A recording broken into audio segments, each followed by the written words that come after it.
విగ్రహం ఉండవలసిన చోట కేవలం ఒక శూన్యం. ఈ ఖాళీ గదిలో దాగి ఉన్న శక్తి ఒక అణుబాంబు కంటే పవర్ఫుల్ అని సైంటిస్టులు ఎందుకు భయపడుతున్నారో తెలుసా? ఇది జస్ట్ భక్తి కాదు, అంతు చిక్కని ఎనర్జీ పోర్టల్.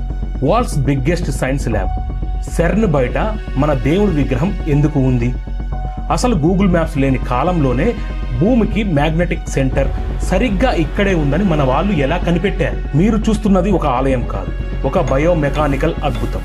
మీ శరీరంలోని నాడుల లెక్కకి ఈ గుడిలోని మేకుల లెక్కకి ఉన్న ఆ షాకింగ్ లింక్ ఏంటో తెలిస్తే మీ మైండ్ బ్లాక్ అవ్వడం ఖాయం. ఒకవేళ మీరు ఈ వీడియోని ఇక్కడే స్కిప్ చేస్తే సైన్స్కే అంతు చిక్కని ఒక మహా విజ్ఞానాన్ని మీరు శాశ్వతంగా మిస్ అవుతారు. అసలు చిదంబర రహస్యం ఆ వెల్వెట్ తెర వెనుక లేదు. వీడియో చివరిలో నేను చెప్పబోయే ఆ ప్రళయ తాండవం సీక్రెట్ లో ఉంది. ఆ తెర గనుక కాలిపోతే ఈ ప్రపంచం ఏమవుతుందో తెలుసా? పదండి, ఆ భయంకరమైన నిజాన్ని ఇప్పుడే రివీల్ చేస్తాను. Hello friends,